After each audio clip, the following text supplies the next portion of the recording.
Asato ma sadgamaya, tamaso ma jyoti gamaya, mrityo ma amritam gamaya.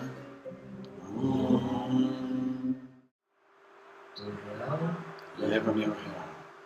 Da escuridão, leva-me à luz. A morte, leva-me à imortalidade. Paz, paz, paz. Namastê. O nosso estudo de hoje é viver de maneira madura. E aí eu trouxe essa imagem, inclusive ela está na revista, como representação da libertação. Ela é da cidade de Filadélfia, do autor Zenos Fraudax. E eu não vou comentar a imagem não, porque se comentar eu acabo tirando dela toda a riqueza que existe, né? Porque a grande beleza da imagem, da obra, é você poder perceber o que o artista traz pra gente, né? E às vezes a minha percepção é limitada. E então cabe cada um aí fazer uma... A gente pode até conversar, mas eu prefiro que a gente desfrute dessa representação que o artista trouxe de libertação, que inclusive viver de maneira madura é buscar a libertação. Vou fazer um apanhado panorâmico do que a gente tem, do nosso cotidiano, da nossa vida. Eu não quero ser determinista, nem com isso dizer que tudo que eu vou dizer aqui é sempre assim, que as pessoas são assim. Mas é uma coisa que a gente observa, é o que a gente tem no geral. Eu não posso dizer que todas as pessoas são assim, mas de uma forma geral o mundo está assim. Então eu trouxe aqui uma reflexão com base no texto, né, do Swami Advaita. Ele que trouxe esse estudo para a gente, da revista Vedanta, do ano de 2014. Então ele traz assim, ó: o que queremos não obtemos, o que obtemos não possuímos, do que possuímos não desfrutamos. O que pensamos ser satisfação permanente se mostra enfadonha. Todo sentimento de felicidade é seguido por sentimentos torturantes de medo e de ansiedade. E eu trouxe alguns exemplos, né? O que é saudável tem medo da doença, vive preocupado com a doença. O rico tem medo que lhe levem a fortuna, né? Que os ladrões lhe tomem o que ele tem. E o belo tem medo da velhice. O indivíduo humano nasce chorando, vive reclamando e morre frustrado. Jovens, de uma forma geral, são otimistas, vivem dos sonhos, e os mais idosos são pessimistas. Reforço mais uma vez que não quero ser determinista, mas é de uma forma geral o que a gente observa. As agonias da vida ultrapassam os prazeres da vida.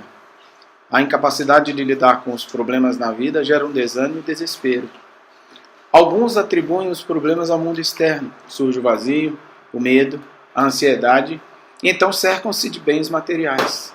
Outros esperam por uma felicidade pós-morte. O que vocês conseguem observar dentro disso aqui que eu li? O que está permeando aqui?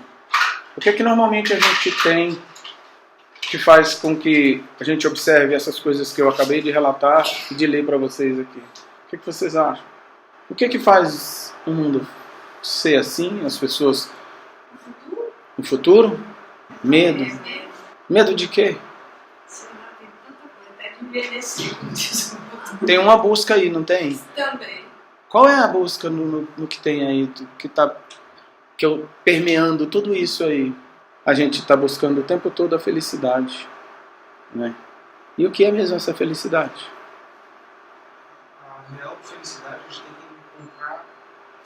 Parece que fica tão clichê com isso, né? Que a felicidade a gente tem que encontrar dentro da gente, mas somos humanos, né? A gente está num mundo de Maya, não é mesmo?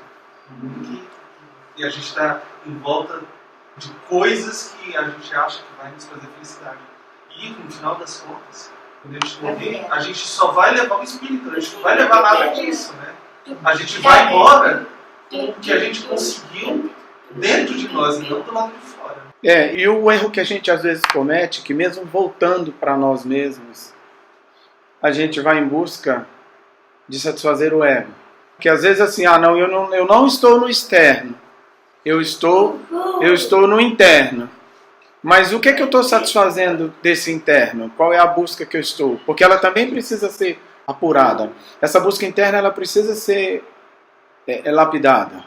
O caminho para esse interno que é o grande segredo. Né? Exatamente. Quando você fala que foi clichê, assim, aparentemente sim. Mas na verdade a gente precisa entender que essa busca do interno, ela não é só uma busca pautada no prazer, pautada no ego. É lógico que eu tenho as minhas necessidades, eu preciso ser vaidoso, eu preciso de bens materiais, eu preciso de me alimentar de autoestima, né, para que eu viva. Agora, o que eu faço com isso? Como é que isso reside em mim? De forma vaidosa, né? Eu estou buscando só a minha satisfação, prazer, simplesmente, às vezes da carne, me achar bonito, me achar, né? Então o que está permeando todo esse panorama que li aqui, eu penso que é a busca da felicidade. E essa felicidade, às vezes, custe o que custar, a gente vai atrás dela. E vai atrás de forma errada. Aí a gente tem medo, angústia, ansiedade, e várias coisas aparecem. O consumismo aparece por essa lacuna, né? Que às vezes a gente... Quantas pessoas estão, às vezes, cercadas de pessoas e estão se sentindo sozinhas? Sozinhas e infelizes. E infelizes. E às vezes consegue tudo que vislumbrou, né? Eu não tenho isso, eu não tenho aquilo, eu consegue tudo. Chegou nesse objetivo que ela tanto tinha, né? E vê que ainda continua vazio. E aí cria outros objetivos, né? Substitui, né? Porque se a busca é um bem material, alcança aquele bem material. Aí vai atrás de outro. Os vícios são exatamente exemplos de substituições. Eu vou te fazer uma outra leitura da mesma coisa. Me permite só colocar o amor como um exemplo dessa busca interior que ele também citou. Eu te dou o meu amor. Ou seja, a busca, para você se voltar do seu autoaperfeiçoamento, exige que eu receba amor. Sempre exige que eu receba. Eu quero receber amor. Eu quero ser amado. Não. Amar é justamente buscar aqui dentro e doar. Te dou o meu amor independente do que você siga. Isso é uma visão dentro do que você está botando aqui. Cabe perfeitamente. Somos imperfeitos. E até quando eu estava preparando esse estudo, né? Eu falei, meu Deus, eu vou falar sobre isso. E aí fiquei remoendo as minhas mazelas, as minhas... Não se preocupe, todo mundo tem isso. E a minha conclusão no final do estudo é assim, eu vou deixar exatamente para concluir que isso é uma busca. As pessoas estão expandindo, né, esse conceito, essa capacidade, né, de amar, de desapegar, mas na verdade é um processo. Ele vai acontecendo ao longo do que a gente vive, ao longo das nossas vidas, a gente vai desenvolvendo isso. E não tem ninguém, pelo menos que esteja aqui entre nós, que esteja pronto, definitivamente, né? Ele é um processo. E isso dá um conforto. Dá um conforto, porém eu não posso me acomodar nesse conforto. Lembra da imagem? Eu não cheguei. A imagem. Quando você está ali, aparentemente dá uma sensação de conforto, um aconchego daquela, né, do contorno ali da forma. Sim, mas você ele está está... aprisionado. O conforto ele aprisiona. E ele acomoda. Eu nem parava para pensar, mas me visualizei ali. Mantém a pessoa aprisionada. Eu imagino essa coisa de dar o amor, aspas, que não é o amor verdadeiro, né? Mas é aquela coisa que está cobrando, esperando que o outro corresponda para você ser feliz com o que o outro está te dando, né? E não vai ser, não. Olha aí a codependência afetiva, né? E aí temos a visão vedântica de todo esse processo. Um dos principais cernes da Vedanta é cessar esse sofrimento. E aí os processos não podem ser encarados exclusivamente como fenômenos objetivos, nem subjetivos em sua natureza. Quando é que eles são objetivos? Quando eles são circunstanciais, depende do tempo, né? Então eu vou dar um tempo, vou esperar que as circunstâncias aconteçam para que haja mudança em mim. Ou então a subjetividade. Não, eu entrego para Deus e tudo vai se resolver. E nem uma coisa, nem a outra. Na verdade, nós vamos ver que existe tanto a minha contribuição quanto a contribuição externa. E o casamento desses dois fatores é que vão gerar as consequências daquilo que vivo, daquilo que tenho, dos meus problemas, das coisas que acontecem comigo. Olha, o mundo não é bom nem mal. É percebido como bom ou mal por conta dos julgamentos de valor que deles são feitos pelas mentes individuais devido aos seus estados. Então é o que tem em mim que faz o mundo ser bom ou ser mal. De como você interpreta a sua Como vida você aí. interpreta. E aí, olha, o sofrimento nunca é desmerecido. Nunca houve um mal para o qual eu não tenha aberto caminho com minhas próprias mãos. Então, se às vezes eu estou lamentando de alguma coisa, por que eu não paro para refletir sobre qual é a minha contribuição nisso? Qual é a minha fatia nessa história? O que eu estou fazendo? E só vem porque alguma coisa vai. Aí você faz o quê? Às vezes você não dá para que não venha nada. Não, na verdade você atua atenuando isso que você dá. Isso que a gente está falando de dar, né? Como que eu ajo? Porque mais à frente você vai ver. Lembra dos gunas, né, Lívia? Rajas e tamas. Então, se eu sou no mundo rajásico, se eu sou tamásico, eu não estou agindo de forma correta. Eu preciso buscar o sático, o equilíbrio. E quando eu ajo de forma equivocada, e aí eu tenho um retorno de problemas. Então, se eu faço uma reflexão da forma como vivo, das coisas que faço, e tomo como isso um processo para trabalhar, então aquilo que retorna é mais suave. Porque eu sei que aquilo que está retornando foi algo que eu fiz para merecer isso. Esse merecimento é tipo como se fosse um castigo. Não é um castigo. Não é uma lei de retorno que a gente tanto escuta hoje. Uhum. Eu acho que quando você descobre o caminho correto, acho que você faz alguma coisa que não é legal, você conversa com você e você fica decepcionado. Aquela parte que você decepciona com você já te dá uma tristeza. E isso faz você repensar. Eu acho que essa é a grande diferença da visão vedântica. Eu penso assim. Estou estressada com alguma coisa. Aí aquele estresse me dá um desconforto, me causa uma ansiedade, alguma coisa assim. Quando eu paro para pensar, mas por que eu estou assim? E aí eu começo a ter os benefícios. Então, né, é legal você falar nisso porque fica mais leve do que você pensar que eu estou sendo punido, mas no sentido de castigo. De castigo. De castigo ou de motividade, né? Foi. Uma coisa assim que a gente já ouviu, né? Ou a gente ouve, né? Não é isso. Foi nesse sentido que eu usei a palavra conforto. Porque à medida que eu faço essa reflexão, eu tenho poder sobre ela. Eu tenho o poder de agir de forma consciente. Eu não estou dizendo que não agirei mais daquele jeito. Mas pelo menos um poder de consciência sobre aquilo eu tenho, do que agir na ignorância. Eu lembrei da iniciação. Eu acho que quando o homem olha e conversa um pouco com ela, que é o nascimento da vida espiritual, e que você está pronto para aquilo, quando ele pergunta se você aceita, eu acho que é um pouco de você falar assim, eu aceito conhecer a vida espiritual e tentar viver ali. Eu não sou mais uma ignorante, no sentido de não conhecer o que eu preciso fazer para me tornar uma pessoa mais espiritual. Eu acho que é nesse sentido quando ele perguntou, hoje o Demetrio me perguntou, e quando o Senhor me pergunta se você está pronto para esse momento, é mais ou menos isso. É você sair do mundo da ignorância. Sim, claro. Não sei se você tem essa visão, eu pode vir de uma injustiça. Porque eu sofro sem ter feito nada para gerar aquilo e estou sendo injustiçado, embora não mereça esse sofrimento. Então, também, a injustiça traz esse sofrimento. Eu penso assim também, acrescentando, né? Sim. A injustiça é como mais um fator. Mas esse sentimento de injustiça, ele está onde? Naquilo que não foi gerado por mim. Veja bem, se eu gerei algo que me trouxe um sofrimento, que me trouxe uma penalização, então é consequência da minha ação.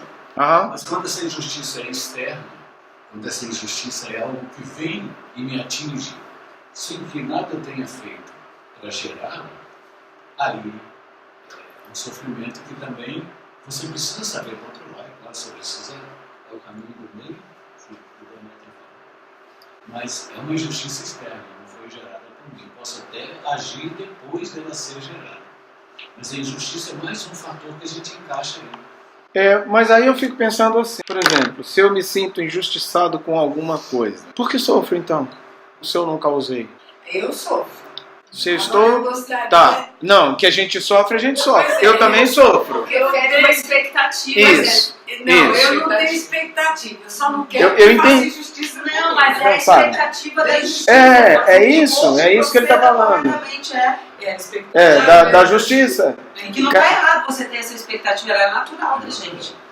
Porque aqui a gente trabalha com uma visão assim, parece que é uma coisa ideal, uma coisa santa, né? Não somos santos, né? Nem esse que vos fala muito menos. Mas assim, essa ideia é legal a gente pensar assim, o que me fere, como a Lívia falou, a minha expectativa. Porque se eu não tivesse expectativa, eu não seria injustiçado. O que faz a expectativa da gente? É o ego? É. É o ego que dá essa expectativa? Mas De repente a expectativa é da gente esperar do outro. Mas veja, o fato de gerar sofrimento não quer dizer que seja errado, porque é uma coisa natural. Um mínimo de expectativa você tem que ter.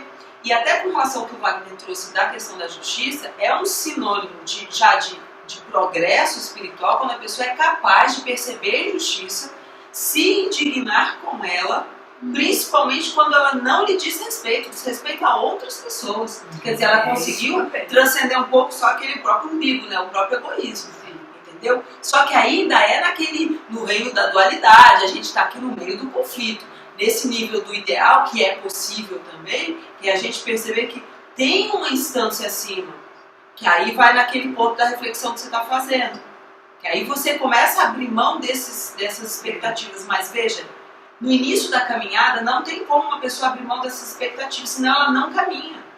Imagina uma mãe sem expectativa com relação aos seus filhos. Não educa, não põe na escola, não corrige. Aí vira indiferença. E não é isso. Veja, a ausência de expectativa é não aprisionamento com relação a aquilo.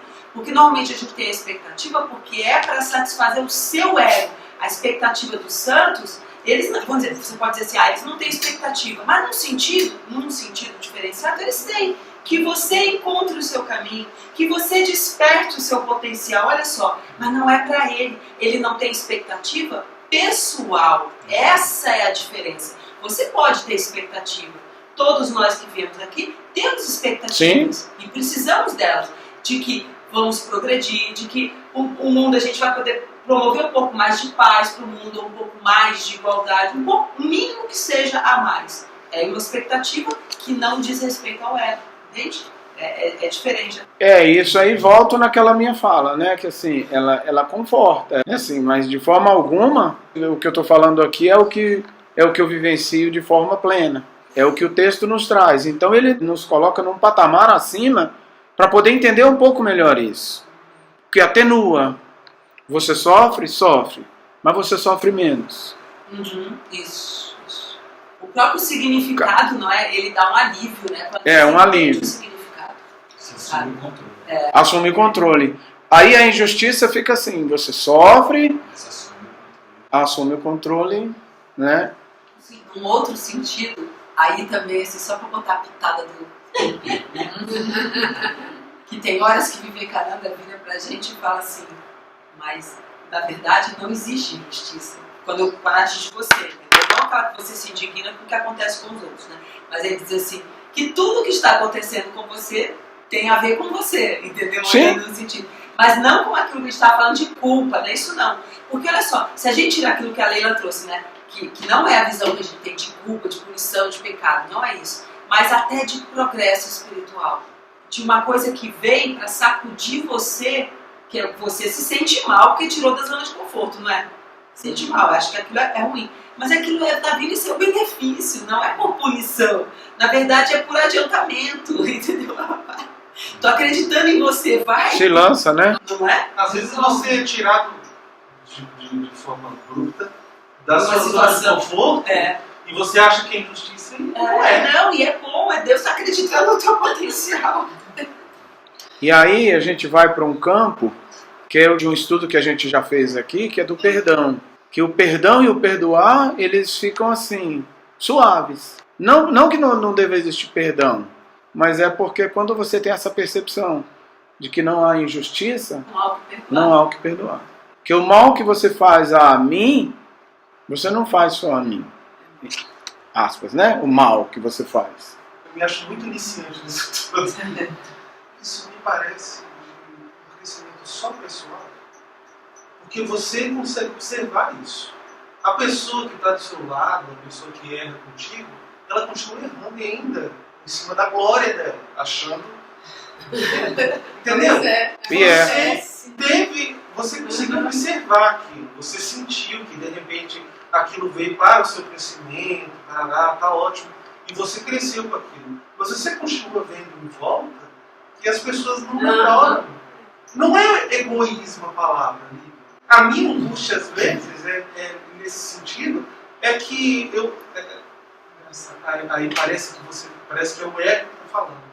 Mas é que você consegue observar certas coisas, você se vê melhorando um pouco no seu nível espiritual, mas você vê que as pessoas em volta continuam do mesmo jeito e você meio que não fica de mãos atadas, porque esse crescimento é individual. E eu, particularmente, eu tenho vontade de ajudar o outro também. Eu tenho vontade de meter a mão e falar, olha, vai por ali, poxa, isso não está legal. Né? Mas aí é você opinando na vida do outro. Né? Mas aí isso é bonito. Né? Isso que você fala é bonito. Mas o crescimento ele é individual. Pois é. Não de forma egoísta, mas ele é individual. A gente cresce, a gente segue no nosso caminho do amadurecimento espiritual aí, que é o estudo de hoje.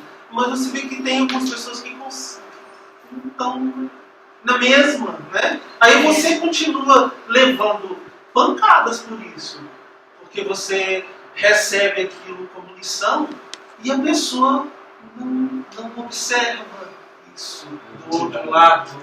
Né? Vou te dar um consolo, só vai disso só vou te dar um consolo. Preciso. Não, mas é legal isso aqui, porque o nosso objetivo é exatamente isso, é a gente compartilhar, trazer algumas reflexões. Eu não tenho aqui, eu só estou apresentando, mas a reflexão é nossa. E cabe. Só finalizar ali para ele uma coisa. Essa sua visão é como aquele pequeno pássaro que se vê de frente para um incêndio na floresta. E aí ele vai ao rio e pega um pouquinho de água e joga no incêndio. Vai ao rio e pega outro pouquinho de água e joga no incêndio. Já contou isso. Na terceira vez que ele volta, o pombo que está do lado dele pergunta: mas por que você está fazendo isso? Você não vai conseguir apagar esse incêndio. Ele fala: pelo menos eu estou fazendo a minha parte. É isso que você está fazendo. É isso aí, é a verdade. É isso que você está fazendo. Se auto-aperfeiçoa, você vai com certeza expandir a sua energia, vai expandir os seus pensamentos positivos. Vão sim, você pode pensar que não, mas estão sim chegando a estas pessoas das quais você estava citando, por exemplo, que nós todos sentimos no nosso redor.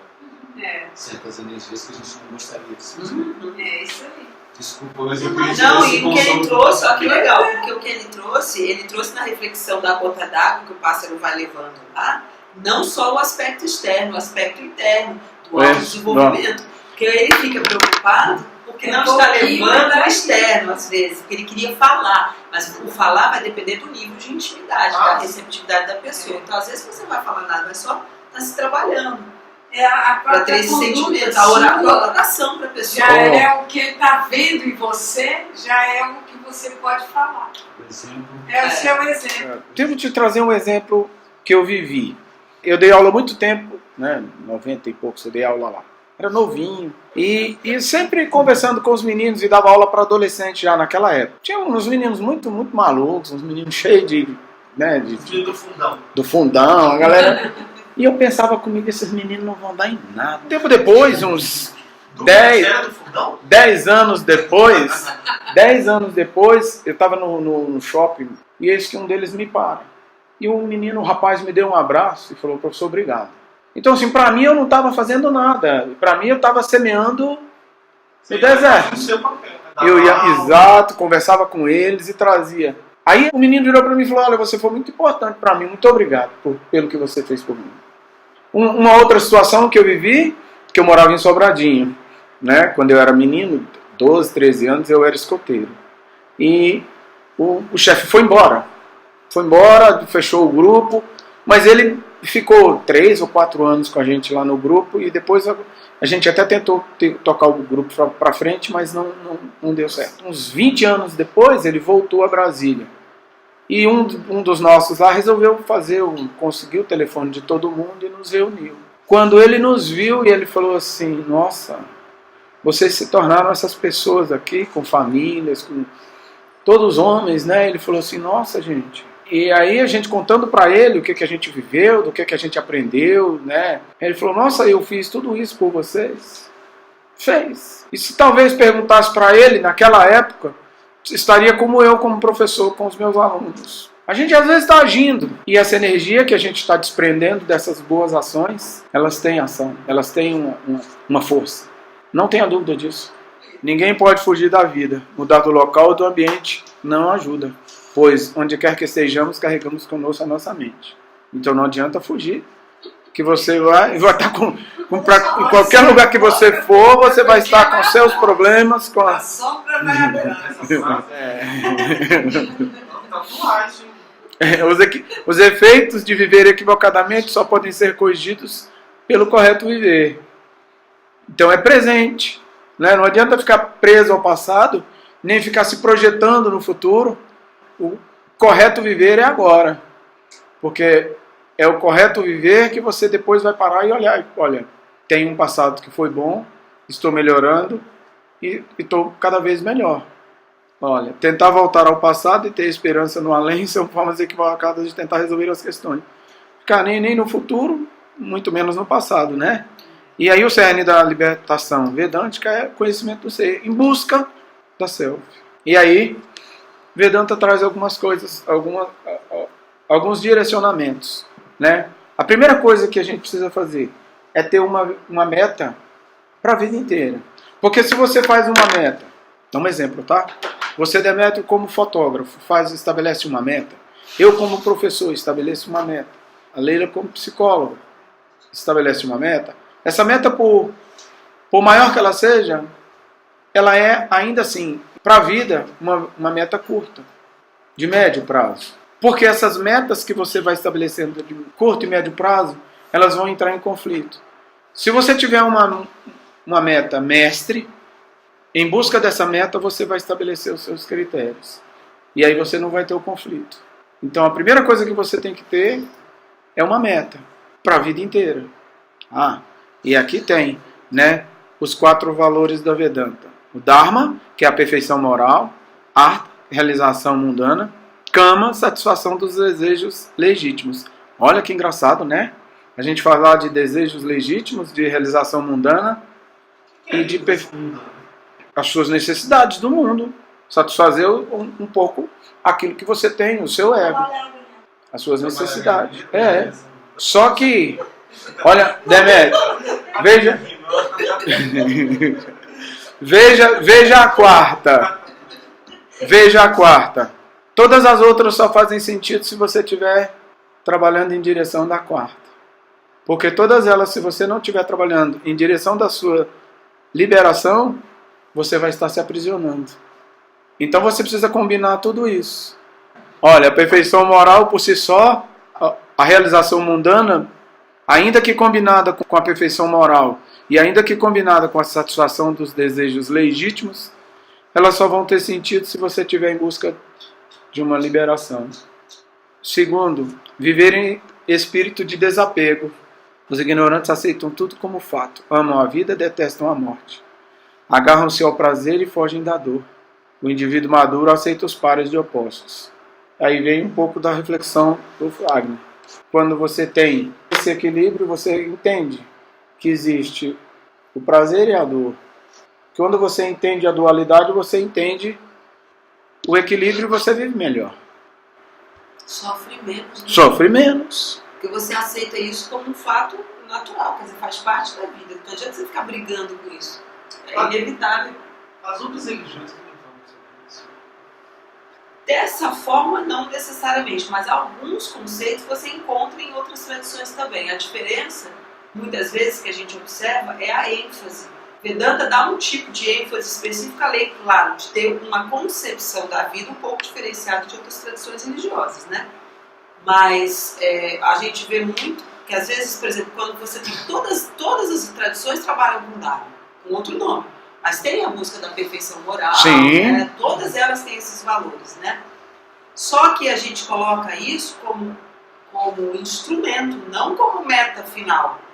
Não é o último passo. Então, aqui fazendo uma reflexão, uma das críticas a algumas tradições religiosas é que no decorrer das eras houve uma involução no sentido assim da tradição praticada pela sociedade, porque enfatizou-se apenas o aspecto moral, ou seja, perdeu-se até uma noção da ética mais profunda, que ela ultrapassa a moral, que é muito transitória às vezes, muito focada às vezes no conceito de época, enfim.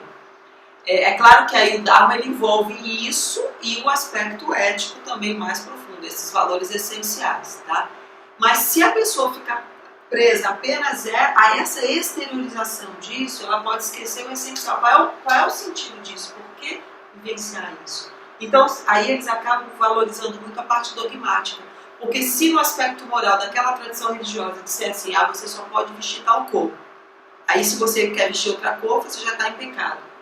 E aí ficam preocupados com o outro que vestiu aquela cor, mas, por exemplo, se for branco, agora não é só branco, tem o off-white, né?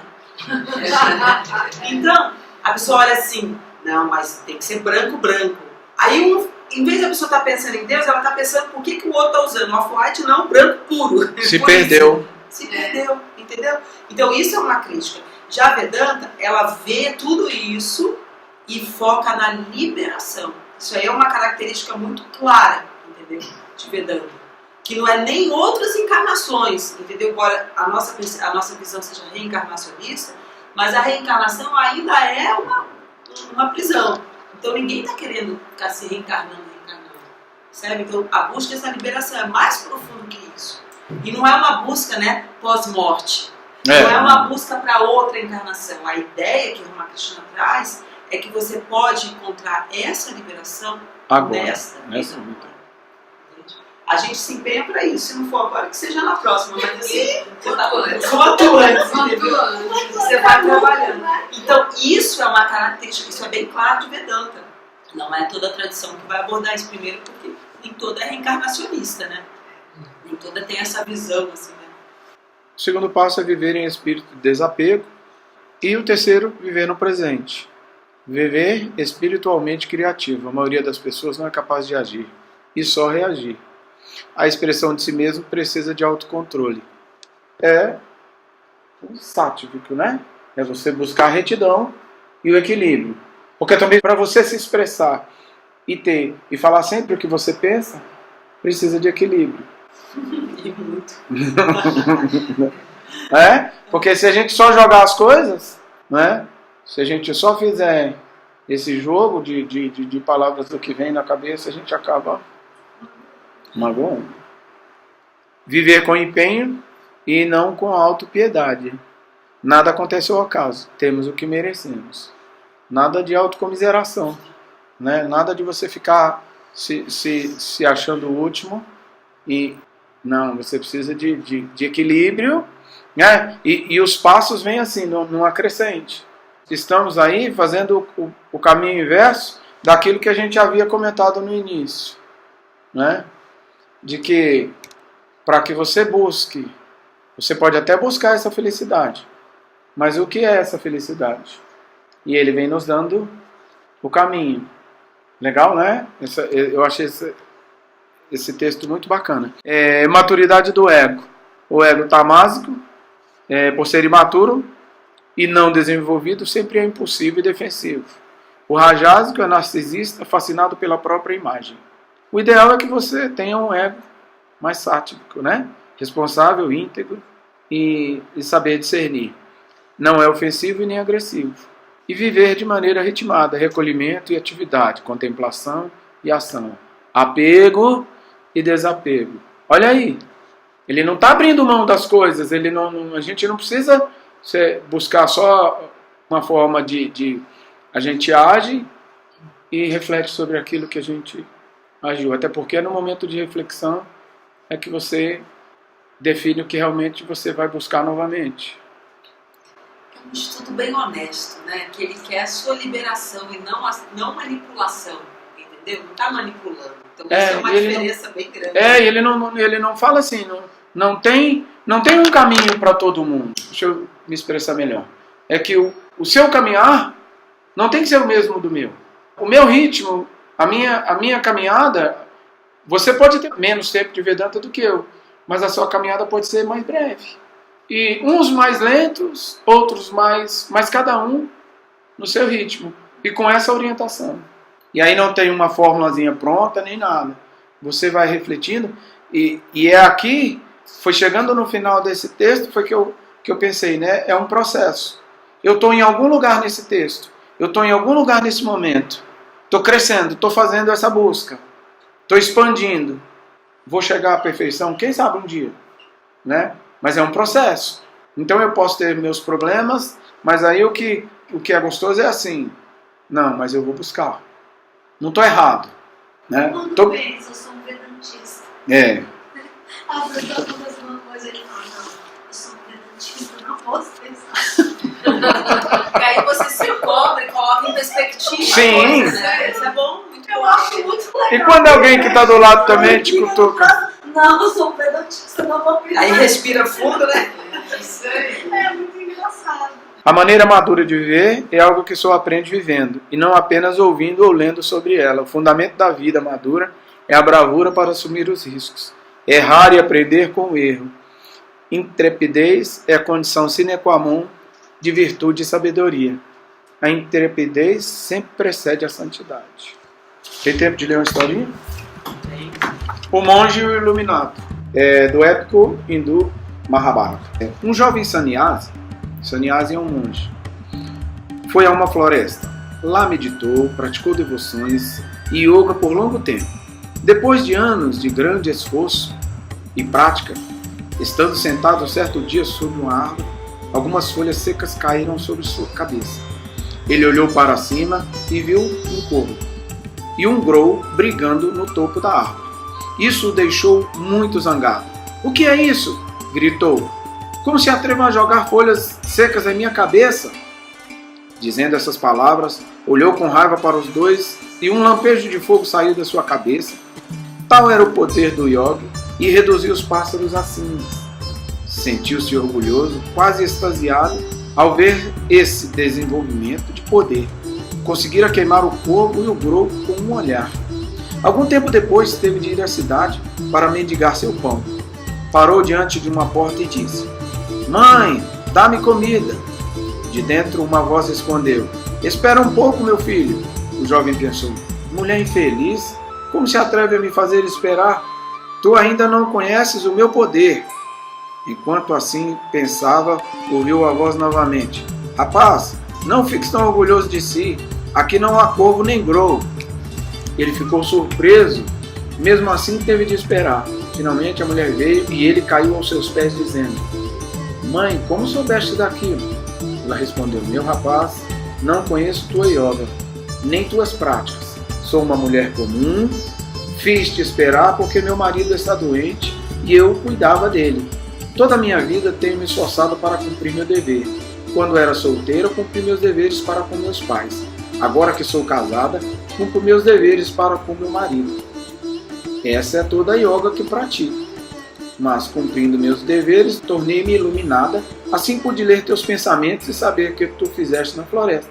Se desejares conhecer algo mais elevado do que isso, vai ao mercado de tal cidade, onde encontrarás um viaja, a classe mais baixa das pessoas na Índia, que costumavam viver como caçadores e açougueiros, que lhe contará algo que você ficará muito feliz em aprender."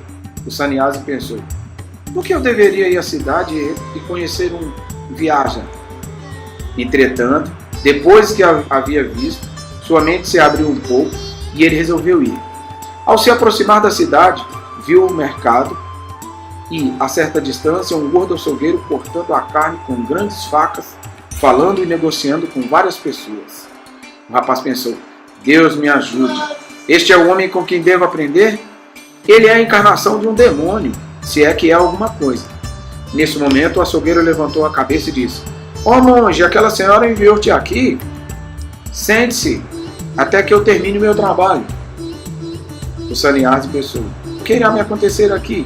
Ele sentou-se e o homem continuou seu trabalho. E depois de terminar, pegou o dinheiro e disse ao rapaz: Vem, senhor, vem até a minha casa. Chegando lá, o açougueiro lhe ofereceu o assento, pediu que esperasse e desapareceu no interior da moradia. Ele, então, banhou seus velhos pais, alimentou-os ambos e fez tudo o que podia fazer para agradá-los. Depois disso, retornou ao monge e disse: Senhor, vieste aqui para ver-me? Em que te posso ajudar? O sannyasi fez-lhe algumas perguntas sobre a alma e sobre Deus. O viaja deu-lhe uma aula sobre uma parte do Mahabharata, chamada Vyaja Gita. Esse texto contém alguns dos mais elevados voos da Vedanta. Quando o Vyaja concluiu seu ensinamento, o monge admirado disse-lhe: Por que estás nesse corpo? Com um conhecimento como o teu, por que te encontras em um corpo de açougueiro, com um trabalho tão imundo e desprezível? Meu filho, respondeu o homem, nenhum dever é desprezível, nenhum dever é impuro. Meu nascimento colocou-me nessas condições e circunstâncias. Em minha juventude, aprendi meu ofício, não tenho apego e procuro cumprir bem o meu dever. Tento cumprir meu dever como chefe de família e tento fazer o que eu posso para alegrar meus pais. Não conheço a tua yoga, nem me tornei um sannyasi, nem me retirei do mundo para viver na floresta. Todavia, tudo o que ouviste e presenciaste veio a mim por meio do cumprimento desapegado do dever que corresponde à minha posição. A única maneira de nos elevarmos espiritualmente é cumprindo os deveres que nos são próximos, e assim, acumulando energia, prosseguimos até alcançar o mais elevado estado de realização espiritual.